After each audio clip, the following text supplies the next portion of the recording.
Emails are still filling up with people complaining about contractors, especially Beatty Development. Their officers were raided by Cape Coral Police on August 7th. At 5, we showed you how the number of official complaints has more than doubled since we broke the story. So we wanted to figure out the best advice we could give anybody considering building or remodeling. Here's what we found.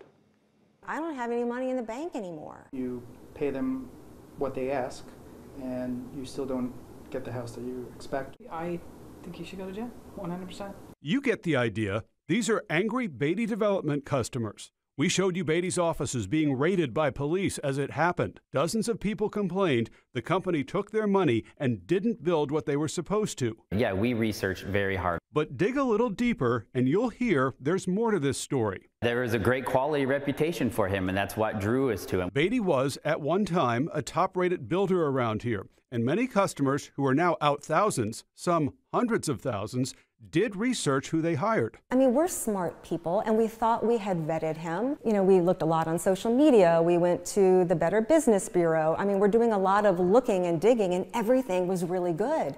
And then all of a sudden, things started to and there were so many warning signs in the very beginning. We discovered if you're going to build a remodel, you better learn to find those warning signs on your own. They can go to the Department of Business and Professional Regulations website and find out. I interviewed attorney Adam Linkhorst in Palm Beach County, who gets calls from people here on our coast with contractor problems. Oftentimes, if contractors are having a lot of problems, other folks will post things. But we found, after all the Beatty complaints we've gotten and a police raid at their office, the DBPR website shows no complaints for Beatty and an active license. Well, the Attorney General has 38 complaints now, up from 15 last time we checked.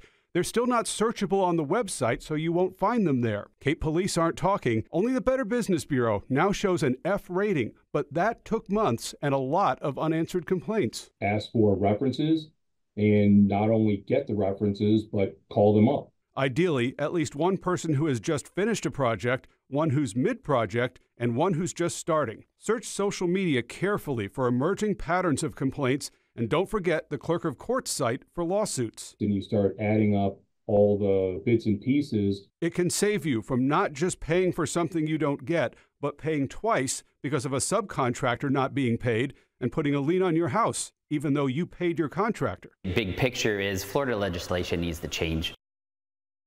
And we'll tell you specifically what he wants to change coming up at 7. Meantime, after 30 years doing stories like this, the bottom line is you've really got to protect yourself up front. Another important step, get your own lawyer to review the contract before you start to make sure you understand things like what happens if building material prices go up suddenly in the middle of the project. No one at Beatty has been charged in this. Bottom line, you are your own best protection. We'll be right back.